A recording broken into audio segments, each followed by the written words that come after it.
go live. Thank you. Perfect, perfect, perfect. Streaming up your meeting for Facebook Live. Mm, mm, mm, mm, mm. Okay. Okay. I'm trying to hit the share button. Let's see. Oh, Once I you see see myself. it, it will. If it comes out, it okay. Let's see. Here we go. I think we are live. Well, hello, hello, hello, and welcome to another episode of the Laughter for All podcast. I am comedian Nazareth, and this is episode number 60. And normally, as I say, before the pandemic, we always had comedians that share their life and open up. But since the pandemic, we started inviting physicians, Share button. nutritionists, Oh, I see. uh, funeral home directors, and other people that come and tell us about how we can be of help. And today is no exception. I have a wonderful, wonderful, vibrant young guest that's able gonna speak into the lives of. If you're young, they're gonna speak into your life. If you're a mom, they're gonna speak to your daughter and your sons, your daughters and sons. If you're a grandma, you can at least know what your grandkids are going through. If you're single, this will deal it deals with everything. So I'm so glad to have our guest, and thanks to the pandemic we're able to have her in the studio, her studio in Florida, instead of her being on the road all the time. So let me introduce her officially. Makaila Nichols, she's a best-selling author, speaker, podcaster, model, actress. At age 23, Makaila is the founder of a nonprofit 501 called the Blatantly Honest Foundation. She's a national speaker, podcaster, and best-selling author of Blatantly Honest: Normal Teen, Abnormal Life. In her book, she shares her personal struggles with issues teens may encounter, such as bullying, body image, sexual assault, peer pressure, and more. To meet the needs of her younger audience, she has also created two children's coloring books focused on anti bullying and positive body image: Buddies Don't Bully and Everybody's Beautiful. Thanks to generous sponsors from Central Florida, Michaela and her sponsors have donated over 11,000 coloring books to over 18 elementary schools and St. Jude Children's Research Hospital. Alrighty, to reach an even larger audience, Michaela has a podcast series called Blatantly Honest with Makaila Nichols. You should. I was watching it on YouTube. You should watch it. It's amazing. It's so encouraging. She brings people. It's focused on changing the stigma behind teen social issues. She's able to accomplish this by chatting with celebrities, influencers, and experts about their own struggle and triumph. Michaela also shares her story in person. She's a wonderful speaker. She speaks at middle schools, high schools, and conferences about bullying, body image, sexual assault, mental health, and suicide prevention. Aside from working with the youth, she also hosts events to provide insights for parents, teachers, organizations, and more. And you go, why would you bring Michaela on election night? Because this country has been suffering a lot of bullying, and we probably end up the show getting her cure for it. So welcome so much. Thank you for joining us, Michaela. Thank you so much for having me. It is an absolute privilege to be on, and that was quite the mouthful bio. So I really appreciate you taking the time to read all that. For being 23, that's a big bio. Normally, like they finished high school, they went to college, and here they are. So thank you. That's amazing. What is okay? Let me ask you. I'll start with the first question. Okay, if you had to choose, if God comes to you and said, okay, you can only be one of these, either a best-selling author, a model, an actress, a podcaster, or a speaker, what would you pick? That's a really tough question. No one's ever asked me that before. I think I would say a speaker because I really enjoyed talking. I love to run my mouth and share my own experiences with everything. And I feel like with books, I would be really confined to just the pages. So I'd really be able to rather travel and share my story in person, I think. So when you speak, how long of a do you segment? Usually about an hour is what I'm used to doing. When it comes to the elementary schools, though, sometimes I'm like, listen, you have me for an hour. However, we might start losing them in like 35 minutes, but I can usually keep them till about 50 minutes really entertained, which is difficult for young kids. If my dentist said, Nazareth, you have two options. Would you rather I pull all your teeth without Novocaine or have you speak to middle school boys? what would you do? Of course, I said, okay, start pulling. How do you deal with that? How do you get their attention for that? You know, it's very challenging. And I love saying the word challenging because I could use a lot of words to describe how I feel when I'm trying to get the attention of middle school boys. Fortunately for me, they're like, oh, who's this pretty girl that's going to talk to us? And I kind of get them like that. And I really kind of play to that to my advantage because all the guys are like whispering. And I'm like, all right, let's all address the elephant in the room. Like, you think I'm cute? And all the girl, like something like that, just really relating to them, just calling them out. Like if kids start talking when I am speaking, like I get mad, because I can see you, because I'm like in the gym, right? And they're like whispering, and I'm like, all right, you're talking right now. Like, what are you talking about? Is it relevant? What's going on? And then I'll like stop until they're done. That shut him off. That will shut Yeah. him off, all of Oh, them. Yeah. 100%. Okay, you mentioned this. You said, "Oh, who's this cute, pretty girl?" That's how can someone go? Okay, what does she know about bullying? I mean, come on, she's pretty. She had it all together. What does she know? Someone would say, "Well, I'm very short or obese. I'm from a different culture, and what? Why? Were you bullied as a middle schooler?" Yes, I had quite the stage in middle school. I was awkward. I was taller than all the guys. I'm a little beanpole, I call myself, because I'm really thin. And I just remember going to school every day trying to fit in and being taller than all the guys. They'd be like, oh, like Max, one of the bros. And I never felt pretty growing up. I felt I was always really insecure. I didn't develop like the rest of my peers. Like I said, I'm pretty much a board. I didn't have any curves, and I was bullied because of that. And I remember just like being bullied by my peers for like the foods I would eat. Like they'd crumple their potato chips and like throw it at me and call me awful names.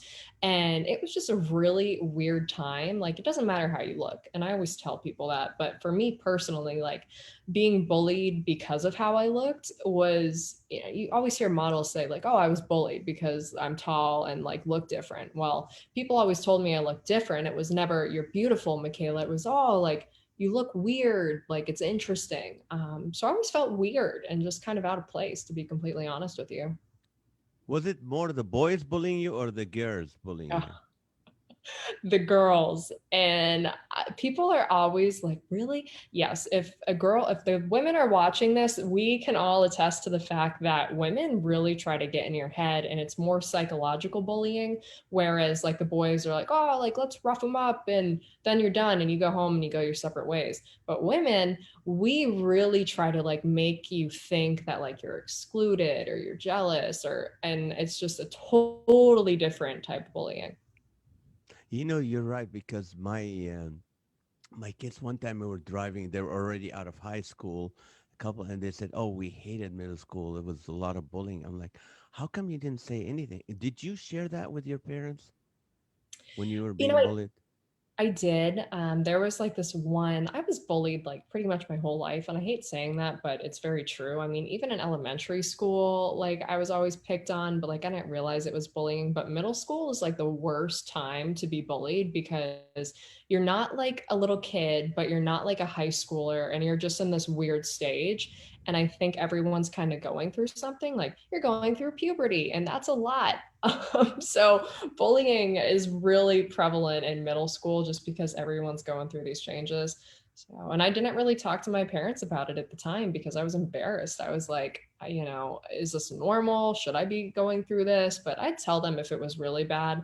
And then, mom and dad are like, oh, I'm going to get involved. I'm going to call their mom and dad. And I'm like, no, don't do that. Like, that's so awkward. That's really weird.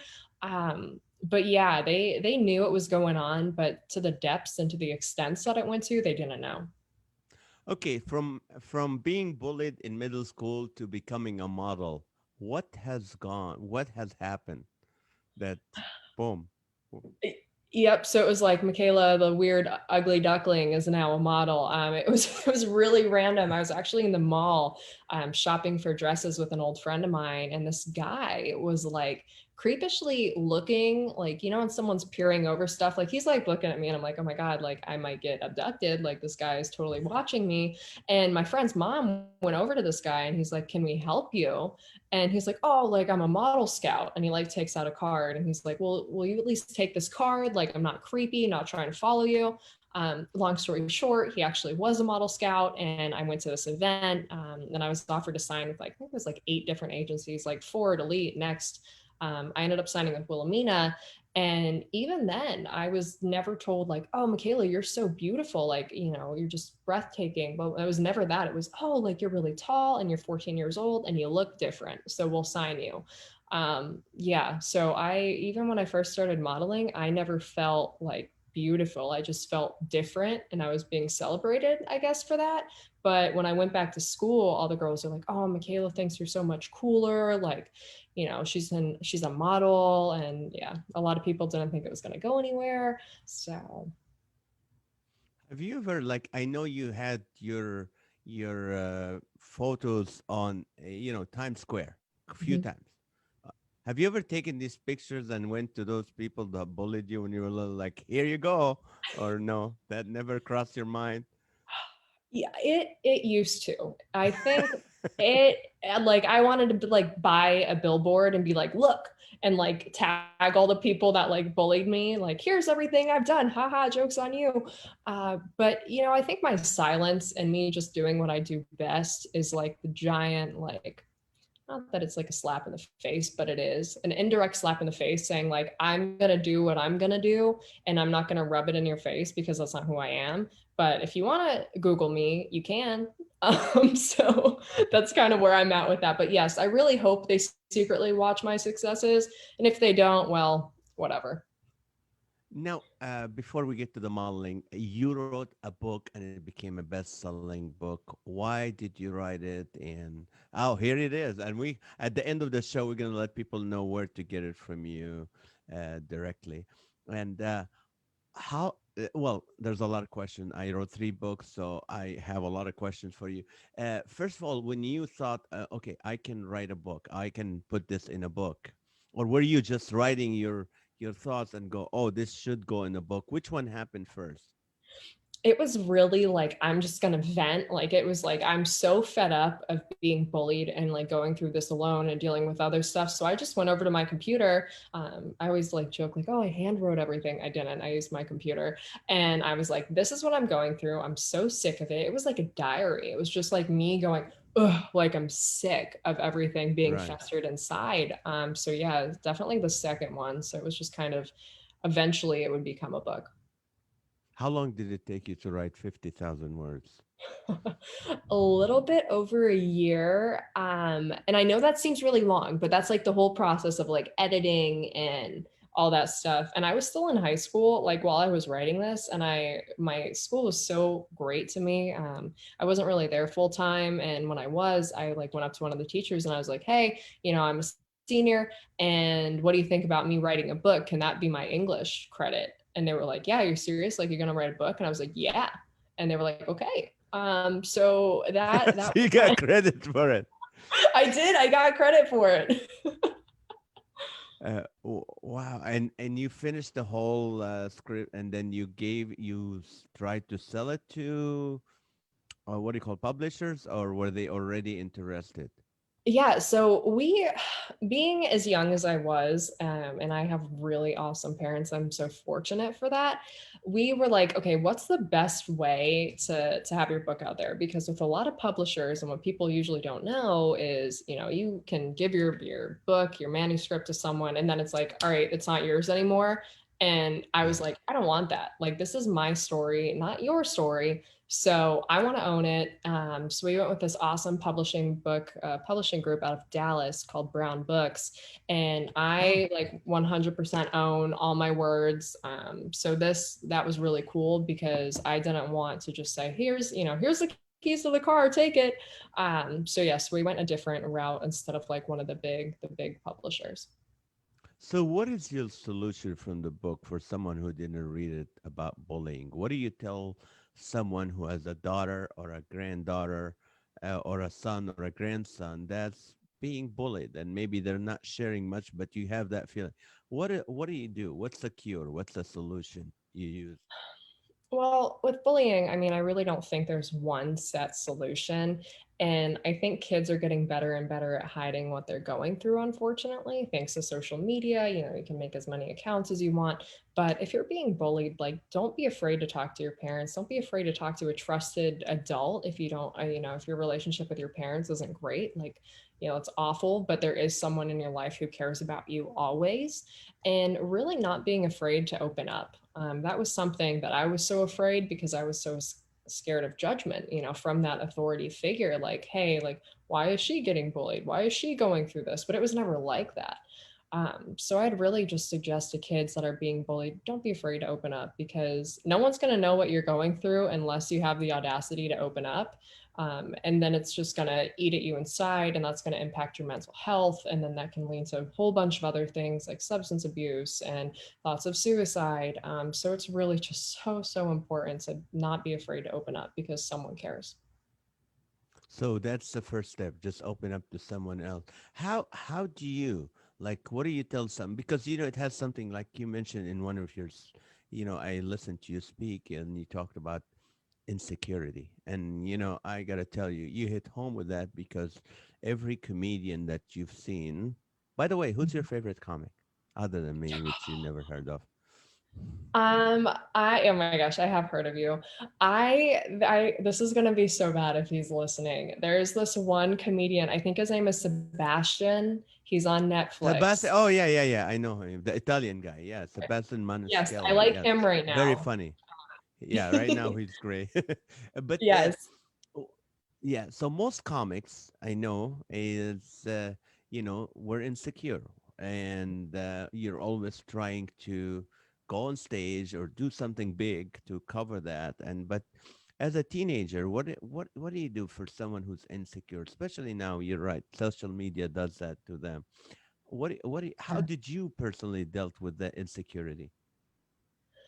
I still deal with being insecure. Like a lot of people like look at me and they're like, "Oh, this girl must be so confident." Truth is, I am so insecure even to this day because I think I've always felt so judged by everyone that like I'm always anxious. I'm always like, "Oh my God, what are these people thinking of me?" And you just have to realize, and I tell myself this every day, like you can't care what other people think. And I'm sure with comedians, you know, I always hear like you make jokes out of the things that you're struggling with, and that's kind of your way to cope. And it's like the same thing with what I've gone through with writing. And it's just, how do you be confident? Well, you have to tell yourself things that you love about yourself. You know, I start every day telling myself, hey, you know what, Makaila, it's okay if your hair looks crazy. It's okay if this is this. You have two legs that help you go places. You can breathe. You can, it's really about appreciating the little things, and all the cosmetic things kind of just don't matter because they don't matter. We're all the same. So. No, that's good. And so in the book you do cover also about sexual assault and all these other things. Yes. In Can you give us just an example, few things Yeah. like you cover in the book? Yeah, so I guess since you brought up sexual assault, I can talk about that. It doesn't bother me. When I was 14 years old, I was sexually assaulted by my best guy friend. It went on for a little bit over a year, and it really kind of impacted my life. I mean, obviously, you know, you're so young and you're being assaulted by someone that you think is your friend. You don't really know what's going on because your parents haven't really had the whole birds and bees talk with you. And I Mm. was just like, is this normal? Like, is this what's expected? And being a survivor of sexual assault, you know, you see it happens all the time, and it's just, it's horrible. And a lot of people feel it's like victim blaming, and you're like too scared to talk about it because they're like, oh, you know, no one's going to believe you. And especially with someone like me that was bullied and not believed because I was bullied. You know, people didn't believe that I was sexually assaulted. They thought I brought it upon myself. They thought I allowed it to happen. But if you get someone that's close to you and they start getting in your head and mess with you psychologically, sure, they can manipulate you. And that's something a lot of people just don't grasp. That's true. That's true. That's very good. And I know my daughter's at UCLA, and she puts on this subject really hard. This is Yeah. amazing. Even though you said you have great parents, there's still, I just want to tell people how if you're watching this or listening to the podcast, it's like, don't think that your kid's going to come to you right away. Hey, I was sexually assaulted. Hey, I was bullied. Mm, Even for someone who had great parents, you still had a hard time going and telling your parents about it. yeah. And and that led you to, she said, bulimia or eating disorder. Yep. So the eating disorder actually came because of modeling. Surprise, Ah, surprise. that's Yeah, I'm like, surprise, passion, throwing up. So yeah, I remember when I was 14, I was told, they were like, hey, Makaila, you're really unique. Like I said, it was never beautiful. It's really unique. To become a high fashion model and to walk in like Paris and New York and all these things, you need to weigh 118 to 125 pounds max. We don't care how you do it. Don't you like pretzels? Don't eat them, all this kind of stuff. And they said, come back when you're that weight or don't come back. And my oh. my parents my parents were like, okay, we're gonna do this the right way. Like let's find you a trainer, let's get you on a schedule. And like they try to do it in the most healthy way possible, but there is just no way that a 14-year-old girl who's going through, the changes should be restricting her body, because I think that's why I never really developed my curves because I like starved my body. And I remember like I was just not eating. I'd throw my lunch out when I was at school because my parents wouldn't know what I ate at school. So I just throw it in the trash and they think I'm eating and I'm not eating. And then when I Hmm. would eat, if being out with friends or whatnot, especially at photo shoots, and I'd feel bloated, I would go and throw up because I was like, all right, well maybe I can like get a whatever certain amount of weight out of me. Before shoots, I would wear like a sweatsuit and I would spit into a bucket, trying to lose any amount of weight. Like it was insane. And looking back at it, I'm just like, oh my God, like why did I do, like I couldn't do that now. You couldn't pay me to do that now. Like, I'm sorry, I like food too much. Like, mm-mm.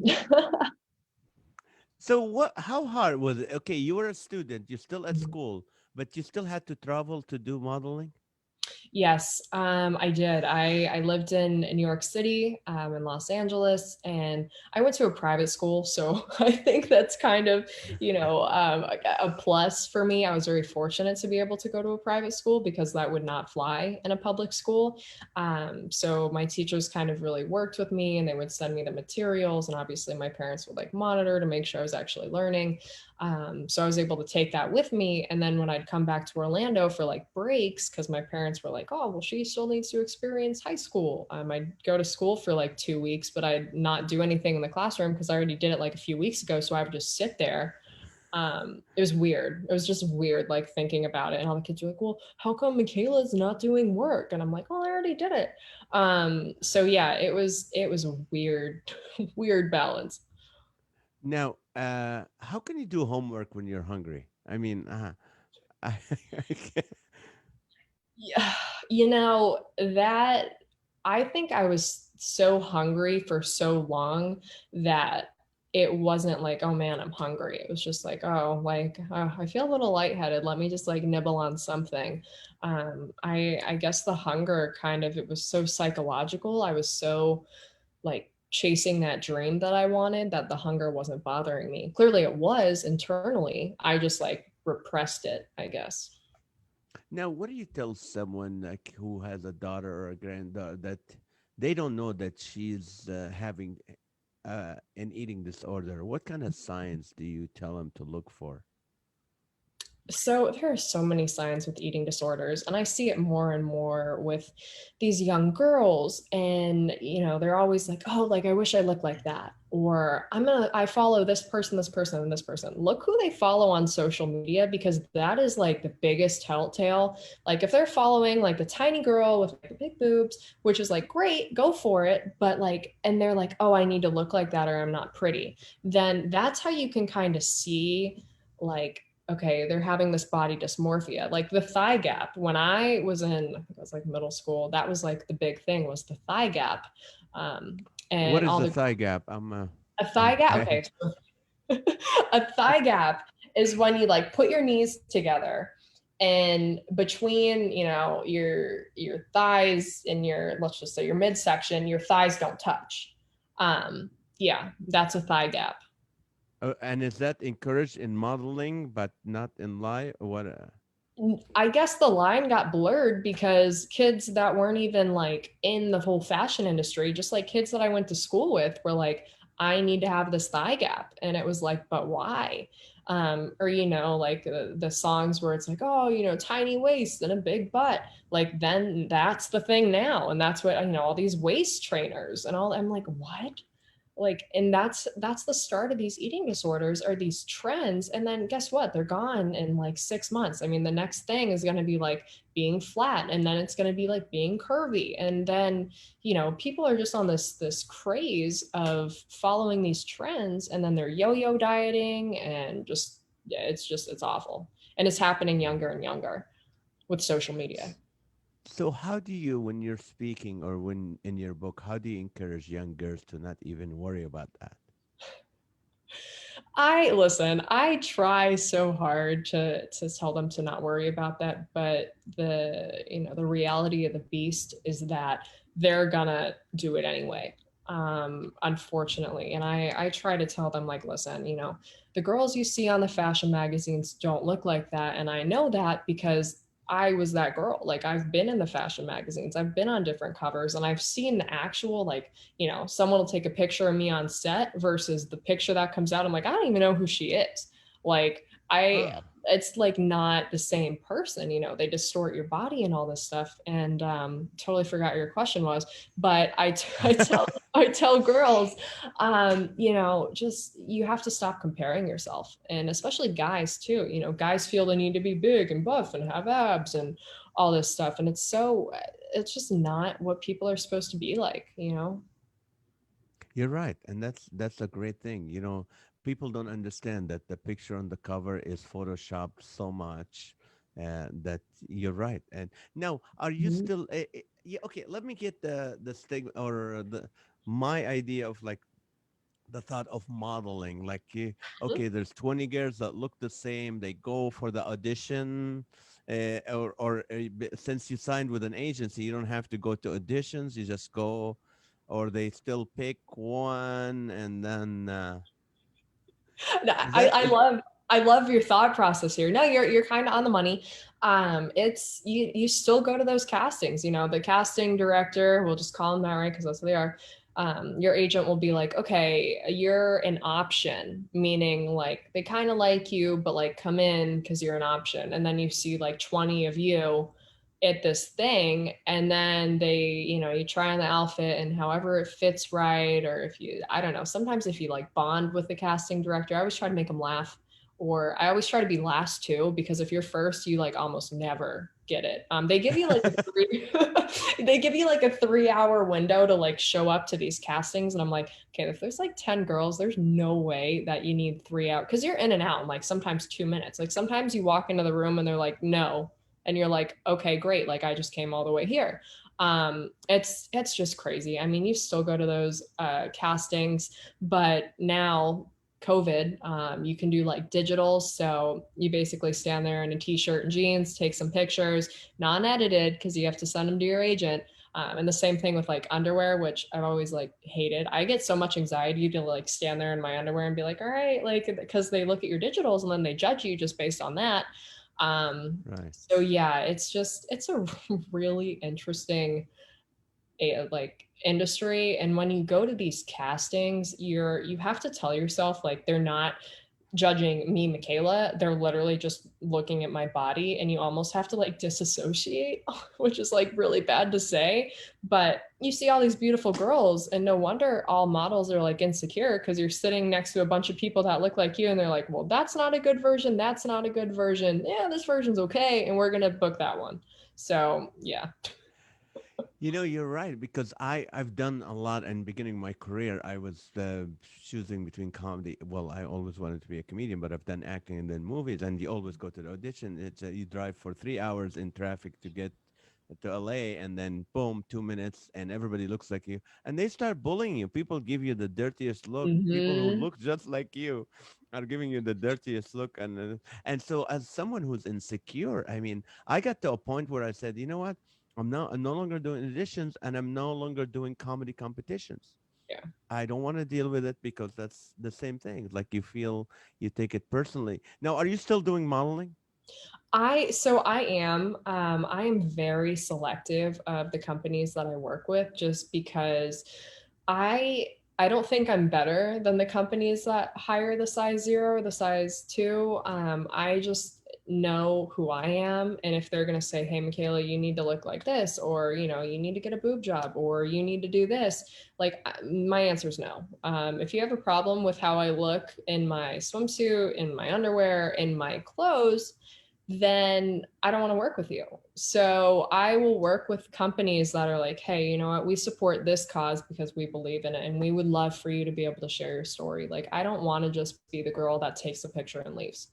That does nothing for me as a human being. I want them to say, hey, tell us about your foundation. Tell us about this. Hey, you know what? Maybe we want to do something with that. Like I work with companies and all this stuff that really have a purpose and really have a passion, because there are so many beautiful people in this world, and if that's you want to take your photo of the beautiful person and be done, cool.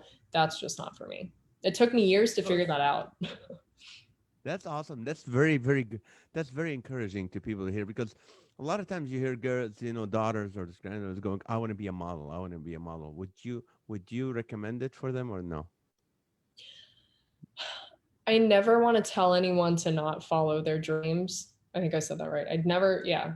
I think everyone should follow their dreams, is what I was trying to Right. say. But I think that the industry, the way it is now, if you want to be a really happy human being and love who you are, if you're not 100% confident in your own skin, then that industry is not for you, because it will eat you up and spit you out. You're in one day and then it's like, oh, you turned 24, all right, bye.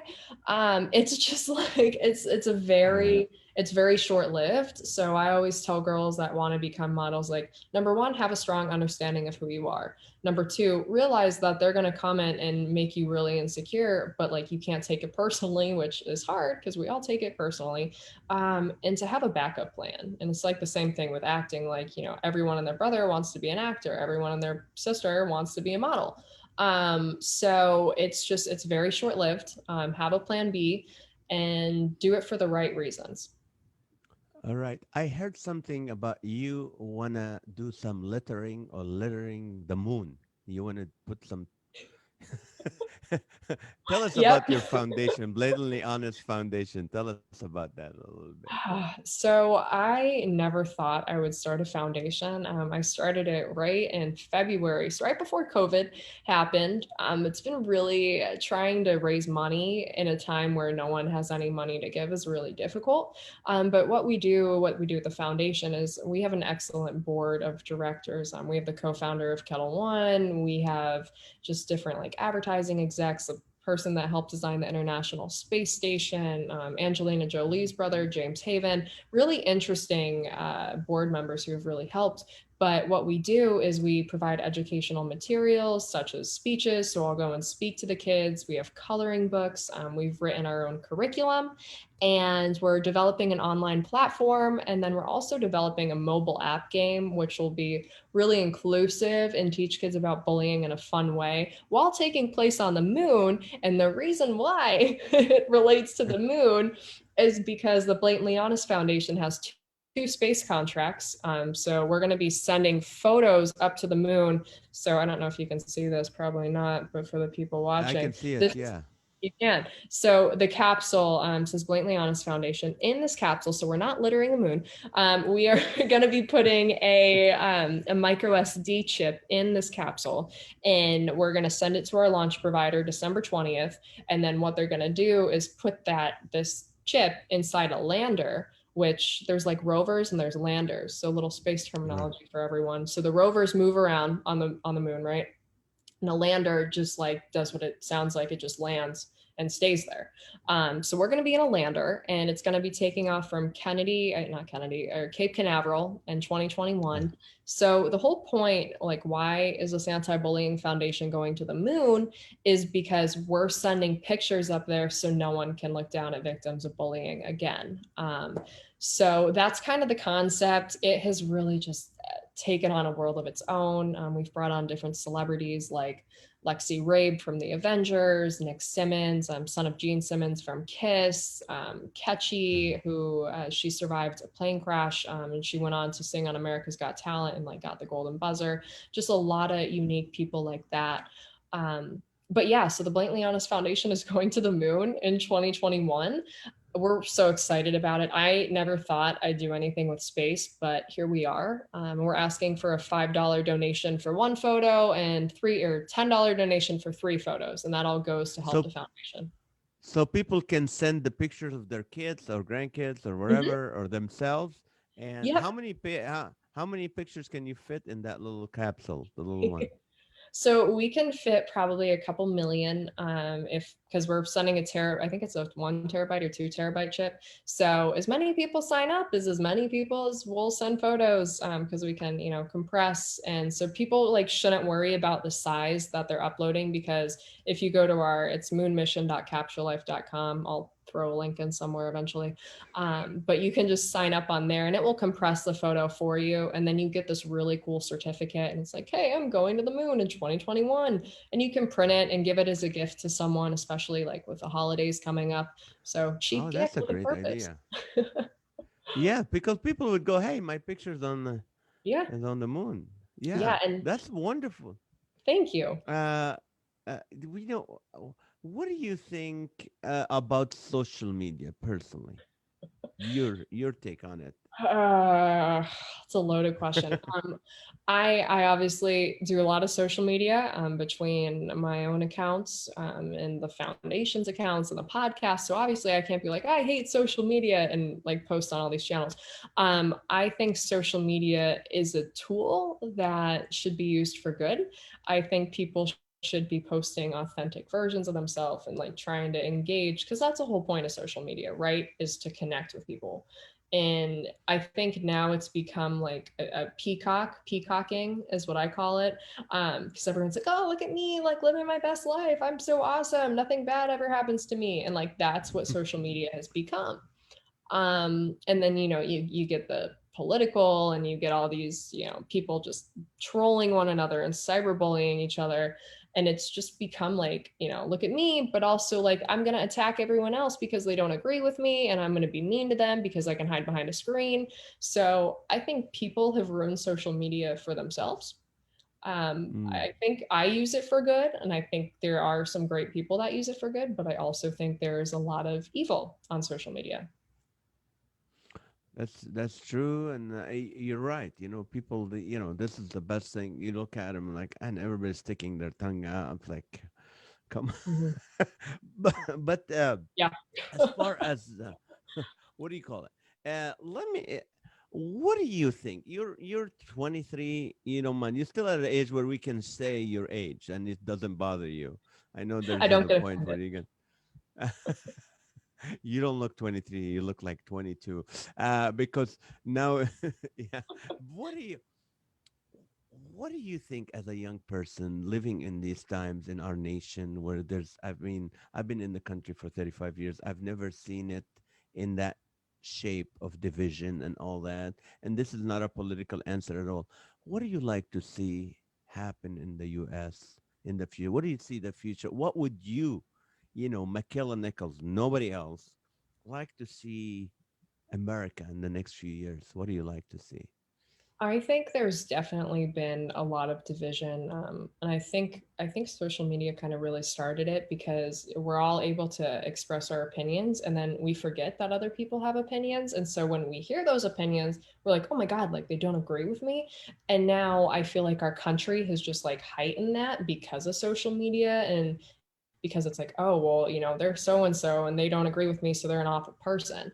I would really like our country to be the incredible, country that it is. It's an incredible country. And, so many people look up to America and want to come to America because we're inclusive and everything of that nature. I think we just need to remember why America, because why we all came together, why, people left England way, way back when, and why they went, because they're in search of a better life.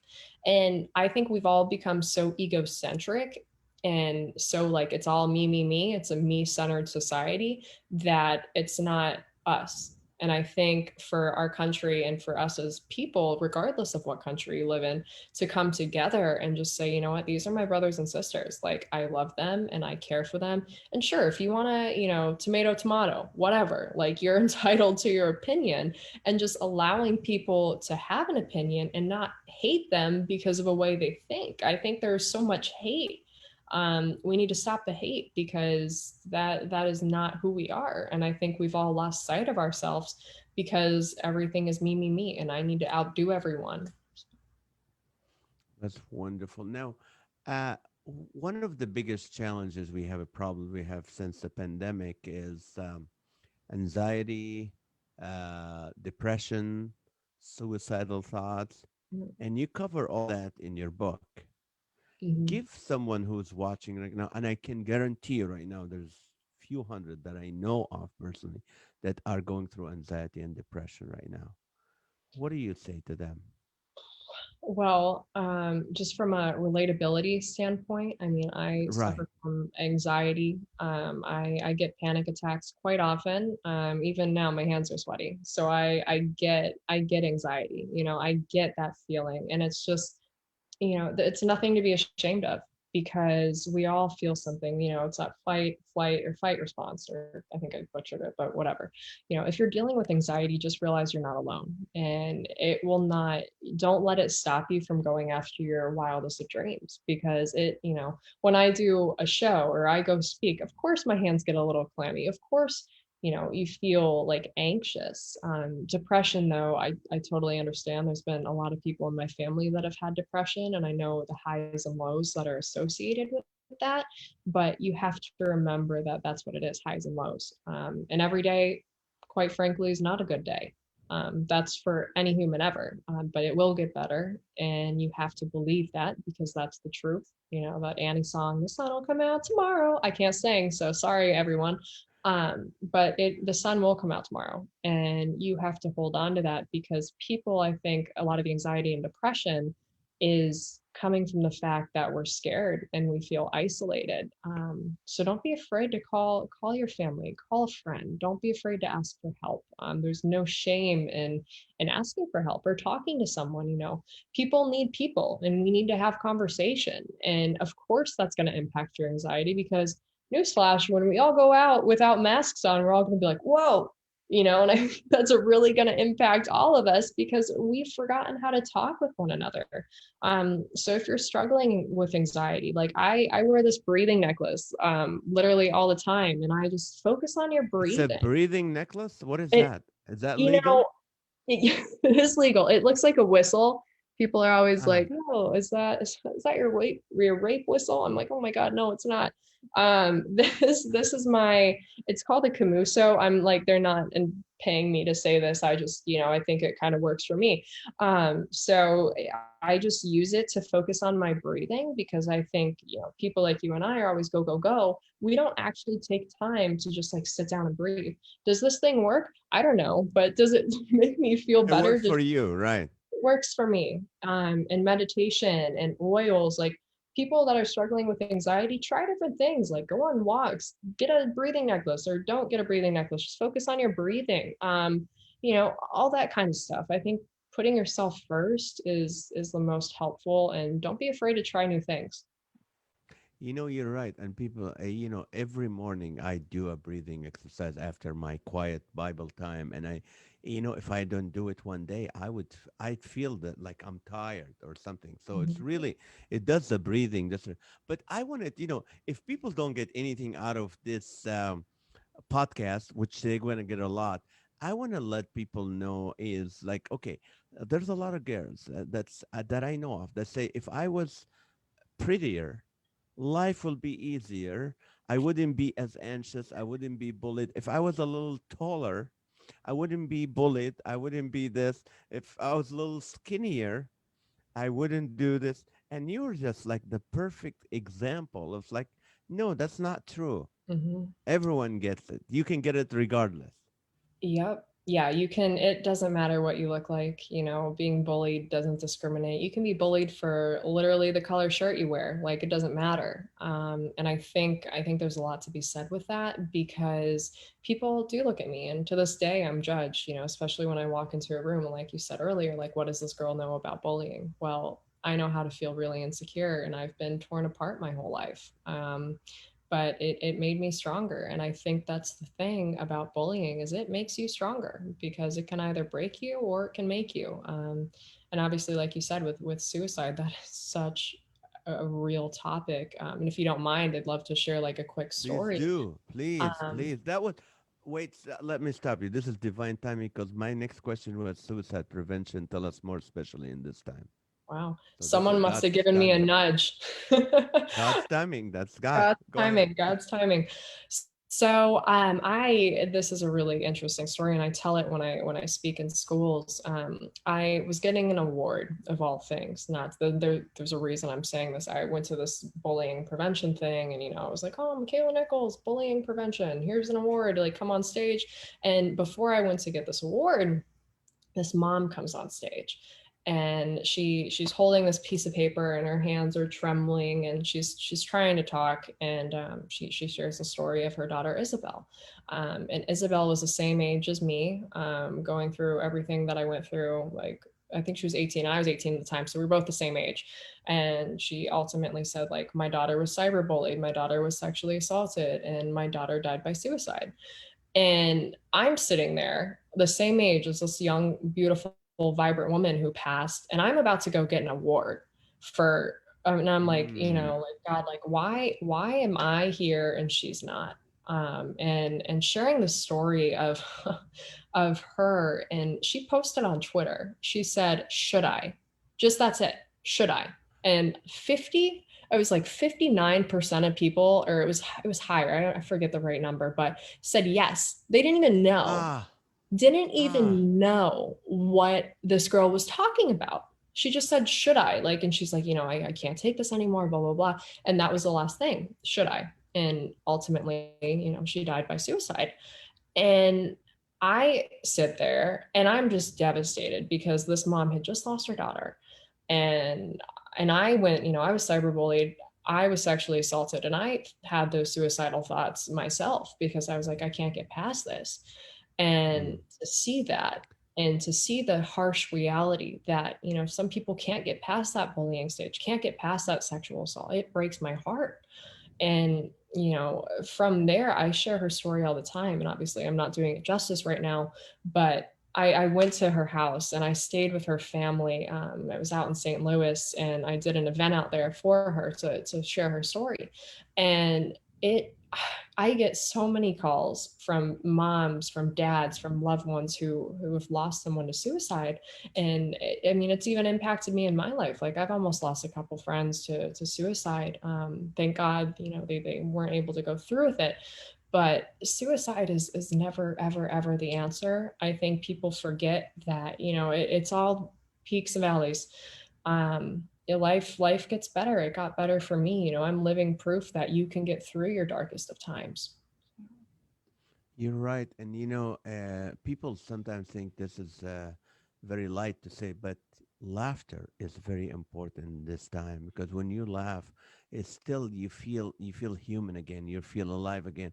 I was in Vidalia, Georgia, a few years ago, and I was ready to go on stage, and this lady that was making like in the kitchen at the church trying to make stuff for the people, and she goes, oh honey, I can't stay long because tomorrow morning is the court, and I'm gonna have to hear everything that this man did to my daughter before killing her, my 16-year-old daughter. And she goes, I'm gonna have to hear everything and all the details. It's gonna be hard, so I'm gonna have to leave early. I said, of course, fine, you go ahead. So anyway, I went on stage and I finished my show. And the first thing I did when I ran back, and I go, "When did she leave?" She goes, "Oh, she stayed for like half an hour of your show." I go, "Was she laughing?" He goes, "Oh, she was dying laughing." And it was like, thank you, Lord, because it's able to do that. Even sometimes, as hard as life can get, there's always a time for you to laugh and to be encouraged and to look at your life like you passed that stage. I don't know what it's like to have that suicidal thought, but I definitely know there's maybe my kids thought about it, and in that age group. But my question to you right now is, you were sexually assaulted, you were bullied, you were all that. Have you ever got mad at God? Have you ever blamed God? I have. I had a really, really rocky. Oh, did I lose you? Oh, Oh, no, you didn't lose. I think what happened is my camera stopped. So I'm gonna change the. Okay, where we put the I was like, camera. God, Okay, God no, heard you're me. fine. Yeah, I'm still here. I'm still here, Okay. but let me do it at let's see. Let's do this.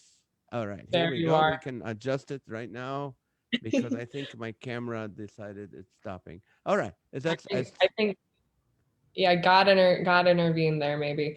Um, yeah, he, we talk about God. Boom. Okay. yeah. He's like, yep, Makaila did not like me for a bit. Mm. Yeah, I have really, I believe in Jesus Christ, and I'm a religious person. I'm not a really great Christian. I try my very best, but as one tries. And I was really upset because I was like, why am I going through this? And I found, I was like, why? This is all your fault. Like, why have you done this to me? Why do you hate me? And there's a quote, and I'm going to butcher it, so everyone please forgive me. It's like, God gives his toughest battles to his strongest of soldiers. And I hold on to that. In the past year, I've lost 4 people, and I began to question God too. There's my nana, my mom's mom, my mom's dad, my aunt who was in her 50s, and then my other grandma. Just boom, boom, right before COVID. Like before COVID was even a thing, it was like death, death, death, death, death, and I again was like, all right, God, like seriously, like who else are you going to take from me? Why are you doing this? And I do I question him sometimes? Of course. Do I understand why? No. But do I know that? Do I trust in him? Yes. And I have my grandma, and I have it in our house actually, and it says, "Lord, I trust in you." And every time I walk past it, I have to say it to myself, because there's some times when I'm like, you know what, I don't trust this. I don't trust what you're doing. Why are you doing this? But at the end of the day, I do trust in him or And I, her. b- I I think. believe, I know God has a mission for you. I know sometimes I know your speeches are not, well, this is not religious speak or any, but everything you're sharing with people is consistent with the biblical, truth about, I mean, as I said, I was insecure being from a different country, coming here as a 19-year-old, not speaking the language, trying to live. But when I put my confidence on in my career, and hey, I was NBC wanted to do a sitcom on me. I was one of the top comics. Everything's great. But then when I gave my life to Christ, I felt that my value is God loves me, Jesus loves me, and that's what keeps me going. But I'm not a perfect Christian. Nobody is. No one But is. you're right. But you are. When you think of this girl that committed suicide, and then you are still alive going through that same thing, there is a purpose. There's a plan for God that He has to accomplish in your life. I'm not saying He didn't have a plan for her, but Mhm. that's true. So really, you're doing amazing work. How did COVID impact you now as in your career? COVID, I think COVID is really just, I always like to blame Murphy, like my buddy Murphy. I joke like Murphy's Law. Uh, COVID is yeah. my new buddy Murphy. It's been really hard to fundraise during a pandemic, because everyone's focus is on their health, and getting through this, which I totally understand. But it has really been hard, and I think I can speak on behalf of a bunch of nonprofits, not all of them, because I'm sure some are doing great. But it has been a challenge, and I think nonprofits have really taken a hit, because everyone is focused on trying to preserve their livelihood, which is totally understandable. And it has been interesting trying to, like, I can't go and speak in schools right now. Can I maybe do a Zoom? Sure. But is it the same? No. No. It's not the same. So I'm really trusting that this experience will just, whether we have to adapt and become more virtual, like, will it be great? Nah. But what we have to, yeah. um, Yes. Once you go on stage and you feel the energy of the crowd, there's nothing that can replace that. And yeah, virtually we can do stuff virtually. But what are you working on right now? So right now, I'm really working on Operation Inclusion, which is our flight to the moon. We really would love to have as many people as possible. Like, I think this could like make global headlines. I really do. Not just because it's like the foundation I started, but because like everyone, regardless of where you are on this planet, you can find the moon somehow. Like, walk outside and look up. Like, you will more than likely see the moon at night. And I think there's something so powerful because people, only astronauts go to the moon, or only whatever, like Elon Musk and all that kind of stuff. But like, no, like your picture can actually go there. And I think that's so powerful. And it's like almost like a reference, like, hold yourself to that higher standard, like go to the moon because you can go up there. And I think the world needs that. I think we're all so trapped in our house. Like, we need something to look forward to and look up to. Like, why not look up at yourself? So that is what we're mainly working on, is trying to get as many people involved, as we can, to be able to provide those resources, and especially to be able to fundraise for that online platform that we're trying to create. How can people give to your foundation or add their picture or their kid's picture or their friend's picture or do it as a Christmas project to where, hey, I don't know what to get people this Christmas. Maybe their kid's picture will go to the moon. Yeah, Where can they sign do up. that? So yeah, so if you visit blatantlyhonest.org, that is our Mhm. foundation website. You can go on there, and then click Moon Mission. I think when you go to the foundation's webpage, it's like, "Are you ready to go to the moon?" So you don't even really have to navigate. You just click like, "Yes, I am," and you can just sign up that way. And it will take you. And then obviously, the $5 donation or the $10 donation. If you're feeling generous and would like to sign up for that, and then additionally give, we won't say no to that. There's different places to give on the foundation's webpage. People can provide, whether it's coloring books. We've had a lot of coloring book opportunities. So small businesses that are looking to give back to the schools in their neighborhood. For $6.95, you can donate 300 coloring books to a school of your choice. And we can Wait, like, for $695, they yes, can donate 300 books. That's reasonable. That's very reasonable. yeah, coloring. To schools. That's interesting. Now, where can people get a hold of your book to buy your book? Of course. So you can buy my book on blatantly honest on MakailaNichols.com. You can order it from Amazon, Barnes and Noble. If you want it from me directly and you want like it to be engraved, or like write a message, I would contact me on social media and we can work that out. I'm pretty great at doing that. I think Can it's you more can you personal. spell your name? Because I normally tell people don't go to Amazon, go to the author themselves because Yeah, that's better. sure. Michaela M. A. Okay, how do you spell your name so they can get to it? It's Makaila, and then Nichols, Nichols is how you Okay. spell it. See, the hardest thing about being a comedian, there's a joke in your head that wants to come out, and if it comes out, it's horrible, and you can't. I'm like, this is awesome, a model that can spell, and this is amazing. No, I'm Yeah, I sorry. had to think I'm about sorry. it. You probably were like, this girl's trying to spell her name and she's thinking about it. I had, if you have to write another book, what would it be about? I started to write a sequel to this book because I finally just went back and started to read my first book. And since I was like a teenager when I wrote this, and I'll be 23 Friday, I was Happy like, birthday.